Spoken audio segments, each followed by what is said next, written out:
Bonjour et bienvenue à ce nouvel épisode de la balado en tête à tête avec la migraine. Je m'appelle Olivier Lapointe, je vais être votre animateur pour cet épisode avec beaucoup de plaisir et on va parler de la migraine chez l'homme. Pourquoi on va parler de ce sujet? C'est parce qu'il y a bien des gens qui ont l'impression que la migraine, ça touche pas mal juste, ou en tout cas pas mal plus les femmes. Et qu'est-ce que ça peut avoir comme conséquence? Est-ce que les hommes vont être moins portés à consulter? Est-ce que les hommes, lorsqu'ils sont touchés, ont des symptômes qui sont différents? On va tout mettre ça au clair. Puis je pense qu'on a le meilleur invité pour le faire. On a le docteur François Perrault. Premièrement, il est neurologue, mais il est spécialisé en céphalée. Donc, encore une fois, on a la bonne personne avec nous. Il est sur le conseil d'administration aussi de Migraine Québec. Merci d'être ici. Votre présence, docteur Perrault, est très, très appréciée. Puis, je vais vous lancer une question très générale sur notre sujet. Pourquoi on a tendance à penser ça? Est-ce qu'on fait fausse route? Est-ce qu'il y a un fond de vérité? Est-ce que c'est un mythe? Bien, merci pour l'invitation. Puis je pense que c'est un sujet super intéressant puis vraiment important d'en parler parce que, comme tu l'as mentionné, je pense qu'il y a certains aspects de la migraine qu'on pense que c'est juste les femmes, mais qu'il y a quand même les hommes qui sont... Il y a une bonne proportion des hommes qui sont aussi atteints. Mais c'est pas faux de dire que il y a plus de femmes que d'hommes qui sont atteints. Si on regarde, dans le fond, dans la prévalence, c'est-à-dire la migraine, dans le fond, dans la population générale, quand on regarde chez les enfants, la migraine, autant chez les garçons que chez les filles, c'est la même proportion. Okay. On a 1 pour 1, dans le fond, c'est la même proportion. Mais sauf qu'on voit qu'à la puberté, une fois que les hormones commencent à rentrer, surtout chez les femmes, avec l'œstrogène, avec les périodes qui rentrent, puis là, il y a plus de fluctuations au niveau des hormones, c'est là que là, il y a une différence qui s'installe dans la prévalence de la migraine. Puis là, on dit qu'à partir de ce moment-là, on a environ 2 à 3 femmes pour un homme qui vont être atteints de la migraine. Ou dans la migraine, dans le fond, je veux dire qu'il va y avoir 2 à 3 femmes pour un homme qui vont avoir la migraine. OK, quand même 2 tiers, 1 tiers. Exact. Mais on n'est pas à 90-10 non plus. Non, il y a quand même beaucoup d'hommes qui sont touchés. Mm-hmm. Ça, c'est une statistique qui est observable et puis qui est assez fiable. Mm-hmm. Mais on a quand même cette perception-là. Puis je ne me trompe pas en disant que la perception existe. Oui, non, absolument. Puis la perception est vraiment présente que la migraine, c'est surtout une maladie de femmes, comme on dit, mais ce n'est pas le cas. Parce que, comme on a dit, il y a environ un homme par rapport pour 3 femmes qui vont être atteints quand même dans tous ceux qui vivent avec la migraine. Fait que puis cette image-là qui persiste aussi dans ce qu'on va voir également, puis on va peut-être en parler plus tard, mais dans la recherche, dans les publicités, dans ce qu'on va voir, c'est que c'est les femmes qui sont plus mises en avant, dans le fond, par rapport à ça. Puis même que je vous dirais, la statistique qu'on a de 2 à 3 femmes pour un homme dans tous ceux qui vivent avec la migraine, c'est assez fiable, mais en même temps, ça se peut que ce soit un peu biaisé parce que on a, si dans la recherche... Il y a peut-être un chiffre noir des fois. Exactement, des gens qui sont... Si nos protocoles de recherche ne sont pas bien montés puis que dans les patients qu'on va venir sélectionner, c'est majoritairement des femmes, bien, ça veut dire que ça va se représenter, ça va fausser les résultats qu'on va avoir. Donc, oui. Il me vient plein de questions en tête. On va y aller graduellement. Mais quand les hommes sont touchés, est-ce que leurs symptômes sont semblables ou les mêmes exactement? Bien, la migraine reste sensiblement la même, dans le fond, entre les hommes et les femmes. Par contre, il y a quand même certaines subtilités qu'on peut avoir. Premièrement, dans l'intensité de la migraine, ce qu'on voit dans les études, c'est que l'intensité du maux de tête en tant que tel est un peu plus fort chez la femme que par rapport à l'homme. Fait que ce qui fait en sorte que si un mal de tête est un peu moins fort, on va peut-être moins consulter aussi. Fait que ce qui fait en sorte que ça peut changer dans le fond dans la prise en charge ou dans comment lui, l'homme, va ressentir son symptôme. Fait que l'intensité du mal de tête est un peu moindre que par rapport à une femme. Et également aussi dans les symptômes qu'on dit accompagnateurs. Parce qu'on sait que la migraine, oui, c'est le mal de tête, mais il y a plein d'autres symptômes qui accompagnent la migraine, dont mal de cœur, d'avoir la sensibilité au son et à la lumière, qui sont très présents aussi chez les femmes, mais un petit peu moins chez les hommes. Des fois, ils ont moins de symptômes accompagnateurs, puis c'est plus seulement le mal de tête qui est là. Mais ça reste un mal de tête qu'on dit souvent comme de ce côté, pulsatile. Tous les caractères sont quand même là, mais des fois un petit peu atténués par rapport à la femme. Donc, des symptômes qui sont semblables, mais qui sont différents au point de vue de l'intensité, puis des symptômes qui les accompagnent. Puis, aussi, ce que j'ai retenu, c'est que chez les enfants, même proportion, il y a un gros changement qui vient avec la puberté. On entend souvent que la ménopause a un impact chez les femmes. Est-ce qu'on voit l'équivalent chez les hommes aussi? On ne voit pas nécessairement l'équivalent comme à l'andropause, là, au point de vue de la testostérone qui diminue. On voit un peu moins cet effet-là. Plus la migraine, plus on vieillit, moins elle est fréquente, autant chez les hommes que chez les femmes. Par contre, le lien entre la testostérone et la migraine, il y a quand même quelques études par rapport à ça. On n'a pas beaucoup de bonnes études sur ça qui ressortent, mais on voit quand même que des changements ou des hommes qui ont moins de testostérone, parce que la testostérone peut avoir un effet qu'on dit protecteur, qui diminue la douleur. Ceux qui en ont un peu moins, mais ils peuvent être un peu plus susceptibles d'avoir ce type de douleur-là. Puis il y a même certaines études qui ont démontré que des hommes qui vivent avec la migraine chronique, par rapport à un autre homme qui n'a pas de syndrome de douleur ou autre, les gens qui ont de la migraine chronique ont un taux de testostérone qui est un peu plus faible que par rapport à une population normale en santé, dans le fond, qui n'a pas d'autres d'enjeux de santé qui seraient présents. On entend souvent parler, on dirait que c'est un peu un sujet à la mode de thérapie de testostérone chez l'homme. Est-ce que c'est quelque chose qui est entrevu pour la migraine? Ou? Il y a de la recherche sur ça, mais encore une fois, j'ai dit, on n'a pas beaucoup de données vraiment qui nous supportent pour dire vraiment que si j'ai un homme qui se présente à ma clinique, mon premier traitement, ce serait d'aller avec la testostérone. C'est difficile à dire parce que aussi, il y a d'autres options, premièrement, et ensuite, les chiffres du taux de testostérone qui est normal, c'est extrêmement fluctuant d'un homme à un autre. Puis dans ce qu'on a dans ce qu'on dit dans le range, là, désolé pour l'anglicisme, là, mais de testostérone qui est normal, c'est très variable en fonction dans la journée, en fonction de la période dans l'année également. Fait que ce qui fait en sorte que c'est difficile de dire vraiment est-ce qu'il y a un déficit ou non. Par contre, ce qu'on peut voir, c'est que ce qui est intéressant, dans le fond, qu'il y a certaines études aussi qui sortent chez les hommes trans qui ont des suppléments de testostérone, qui avaient des migraines avant, puis qu'on voit qu'il y a de la migraine qui ont diminué suite à des traitements de testostérone. Donc, c'est quand même intéressant. Mais de venir donner des suppléments de testostérone, on n'en est pas là. On n'en est pas là parce que aussi, c'est pas banal nécessairement, parce que donner plus de testostérone, si la personne n'en a pas nécessairement besoin, bien, on peut augmenter aussi les risques de maladies cardiovasculaires, ça peut avoir des enjeux sur le cholestérol. Donc, c'est quand même pas banal nécessairement d'aller juste traiter comme ça avec la testostérone. Je comprends bien. Puis si on revient à cette perception dont on parlait au début, qui n'est pas tout à fait juste, mais qui vient de quelque part, qui vient avec une différence quand même statistiquement observable, mais il reste que elle existe. Cette perception-là que c'est une maladie qui touche davantage les femmes. Est-ce que vous pensez que ça peut avoir un impact sur le réflexe d'aller chercher de l'aide, d'aller consulter finalement pour les hommes? Est-ce qu'il y a une certaine stigmatisation? Est-ce qu'il y a une peur du jugement de ses pairs, de la famille, de ses collègues, même du milieu médical? Bien, absolument. Puis c'est ça, juste à la base, la migraine et la douleur, ça reste des sujets qui sont stigmatisés de la manière générale. Fait que là, après ça, on rentre dans un stigma de plus que c'est les femmes qui ont plus de douleur, puis qu'un homme, ça devrait pas avoir de douleur. Un homme, si ça a le mal, ça devrait endurer, ça devrait toffer sa douleur, on n'en parle pas, puis c'est correct qu'on passe à autre chose. Oui. Mais non, on s'est rendu là. Je pense que quand on a des maux de tête qui sont fréquents, puis que c'est pas juste un mal de tête de hangover, là, c'est un mal de tête qu'on a, avec tous les autres symptômes qu'on a parlé, puis qui sont récurrents, puis qu'on prend des Tylenol 3 4 fois par semaine. C'est pas normal. C'est important de venir en parler avec un spécialiste de la santé, avec son pharmacien, avec son médecin de famille, pour voir est-ce que ça se pourrait qu'il y ait de la migraine sous-jacente avec ça. Parce que juste de manière générale, les hommes vont moins consulter. Juste dans tout problème de santé. On va moins consulter. On parle pas juste de la migraine. Ça vient peut-être un peu de ce que vous décriviez, du fait que des fois, c'est une perception, t'es un homme en dur, là, c'est pas la fin du monde, t'as mal à la tête, à un moment donné... Puis même dans les douleurs, les hommes ont plus tendance à venir consulter s'ils ont mal au dos que s'ils ont mal à la tête.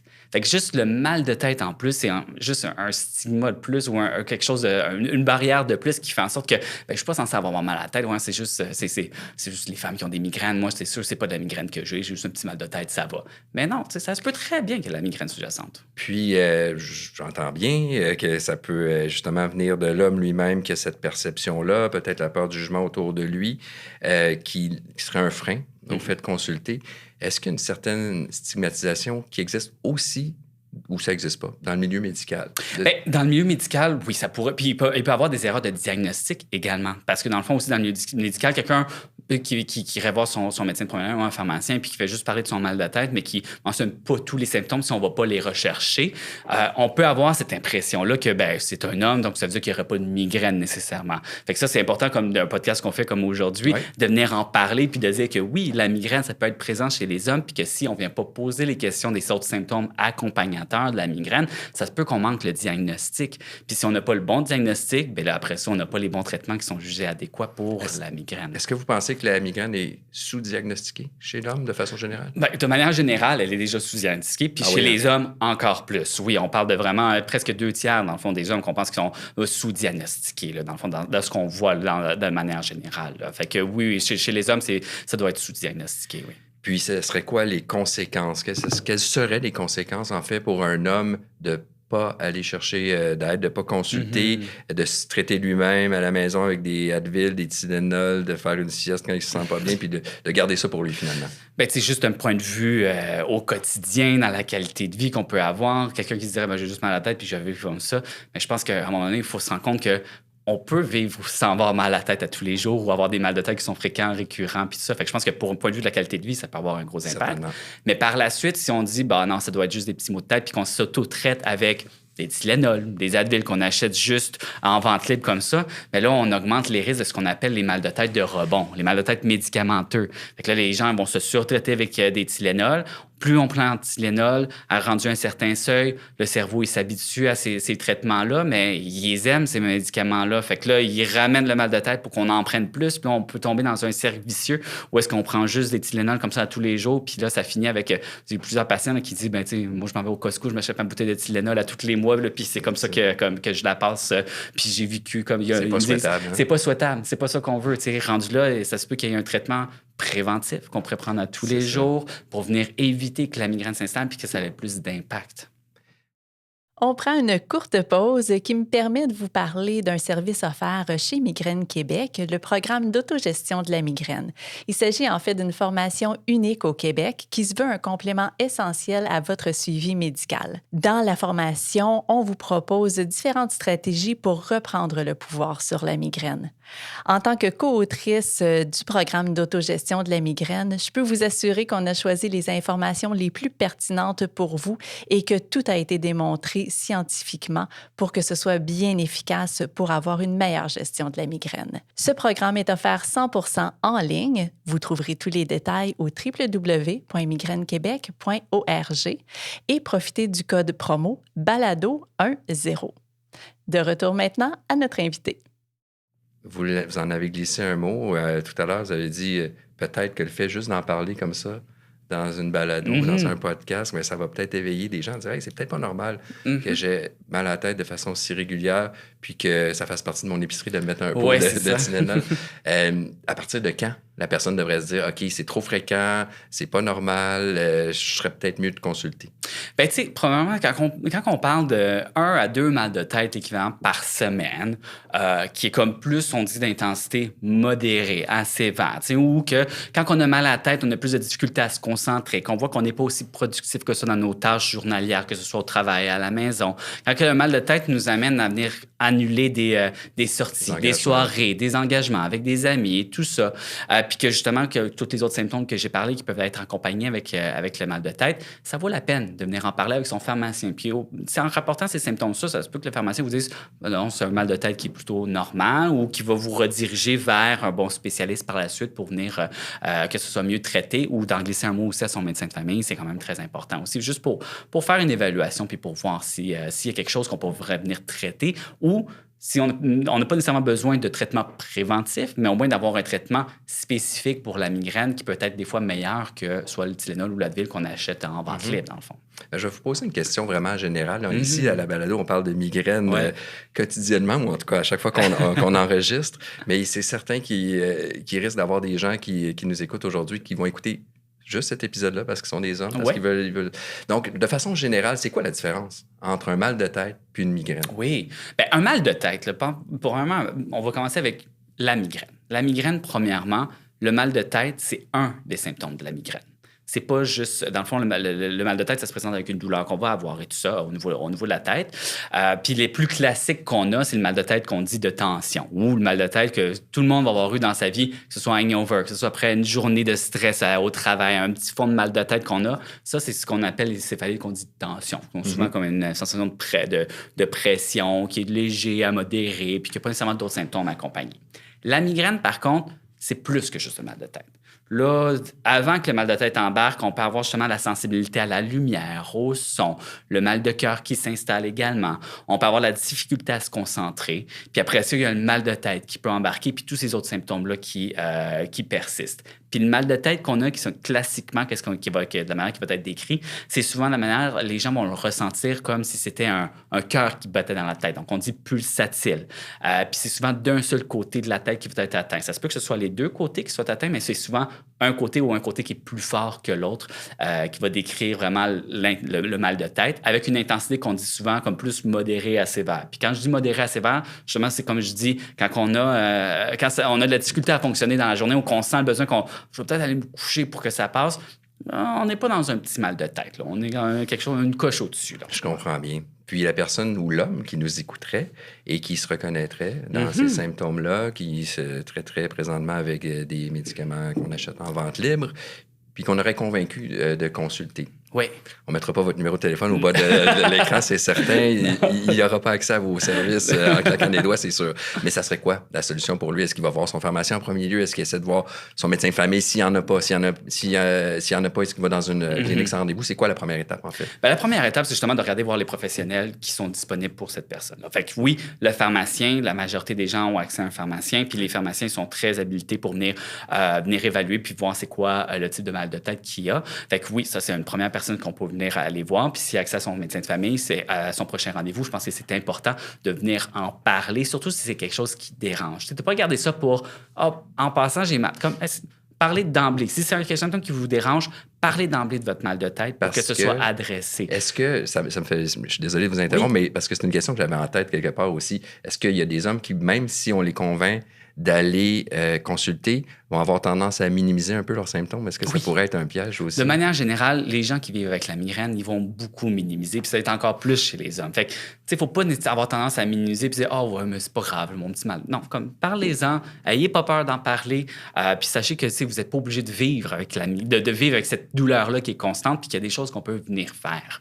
Exactement. Puis je vous ai interrompu. Là, on était au pharmacien après ça. Pharmacien, médecin de famille, si on a accès. Puis si on a plus de difficultés à avoir, mais je pense que aussi, qu'est-ce qui est important, bien évidemment, les ressources qu'on a avec Migraine Québec. Sur le site de Migraine Québec, il y a plusieurs choses qui sont présentes qui vont venir décrire les symptômes que j'ai déjà parlé, sur quel type de mal de tête, quel type de migraine, puis également les traitements qui sont disponibles ou qu'est-ce qu'on peut venir faire pour, dans notre quotidien, dans nos habitudes de vie, est-ce qu'il y a des changements qu'on peut venir faire pour venir aider puis voir si on peut diminuer le fardeau de la migraine puis venir améliorer ça. Parce qu'il y a beaucoup des symptômes de la migraine ou des crises de migraine qui peuvent être déclenchées par certaines habitudes de vie qu'on a, certaines choses qu'on fait au quotidien puis qu'on ne se rend pas compte qui peuvent avoir un impact sur la migraine.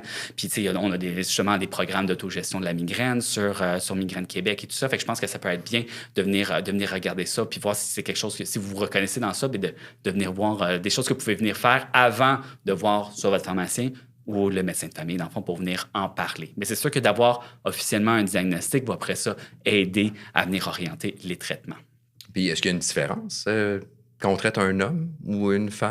Les traitements sont les mêmes. Les traitements, c'est la même chose. Il n'y a pas de différence. Puis même aussi, les études le démontrent que les traitements de migraine sont aussi efficaces que chez les hommes que chez les femmes, que ce soit les traitements qu'on dit aigus, donc les casses migraines, ou bien les traitements préventifs. C'est un peu la même chose qu'on va venir donner. Donc, c'est très semblable pour les médicaments, mais dans l'autogestion, est-ce que c'est plus difficile de convaincre un homme de changer ses habitudes, d'adapter, d'établir ses déclencheurs, d'y faire attention? Bien, les déclencheurs sont différents d'une femme à un homme aussi, parce que, bien, premièrement, on en a parlé, les changements hormonaux, l'œstrogène, c'est le gros facteur déclencheur. C'est souvent autour des règles chez les femmes que ça va être présent. Mais chez les hommes, on a moins cette fluctuation hormonale. En fait, on n'en a pas de fluctuation hormonale. On n'a pas les règles à tous les mois. Mais un des plus gros facteurs qui est déclencheur qui est rapporté, c'est beaucoup l'activité physique. Fait que ça, c'est ça que si vous vous rendez compte qu'à chaque fois que vous allez au gym, vous avez un gros mal de tête qui est là, mais c'est peut-être de revoir aussi votre programme d'entraînement, d'y aller plus tranquillement. Toujours en continuant à faire votre entraînement, parce que l'exercice, ça peut avoir un effet protecteur, mais de peut-être diminuer l'intensité puis d'augmenter graduellement. Fait que dans le quotidien, les facteurs de risque ou les déclencheurs sont un peu différents, mais ça reste un peu dans la même manière. Si vous aviez un message à passer à un homme qui nous écoute aujourd'hui, qui se reconnaît dans les symptômes, dans la fréquence, dans les comportements, dans tout ce qu'on a décrit, mais qui hésite quand même à consulter. Qu'est-ce que vous lui diriez?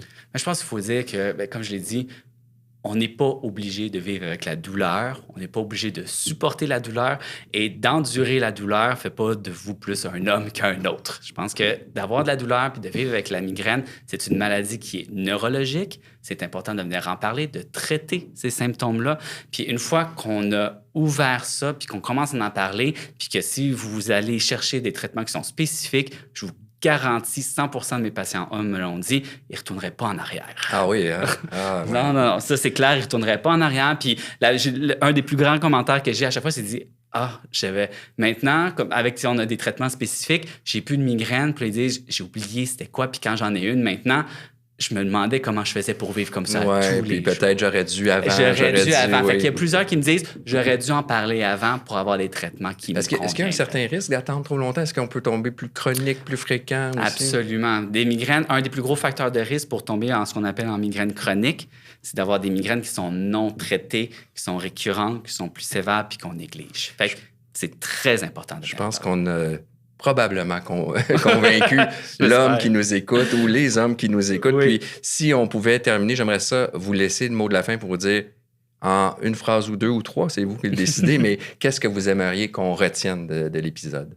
Que la migraine, ce n'est pas qu'une maladie de femme, qu'il peut y en avoir chez les hommes, qu'un mal de tête ou de la douleur, si on en a, il ne faut pas le cacher, il faut en parler et il faut les traiter. Et comme je l'ai dit, il ne faut pas stigmatiser. Puis endurer la douleur, ça ne sert à rien. Le message est très, très clair. C'est ce qui termine notre épisode sur la migraine chez l'homme. Merci d'avoir écouté. Si vous écoutez encore, vous avez écouté jusqu'à la fin, on vous en remercie beaucoup. Allez voir sur le site de migrainequebec.org. Vous allez voir plein d'informations sur nos invités, entre autres. On remercie aussi nos commanditaires AbbVie, Lundbeck, Pfizer et Teva. Merci d'avoir écouté. À bientôt pour un autre épisode de En tête à tête avec la migraine.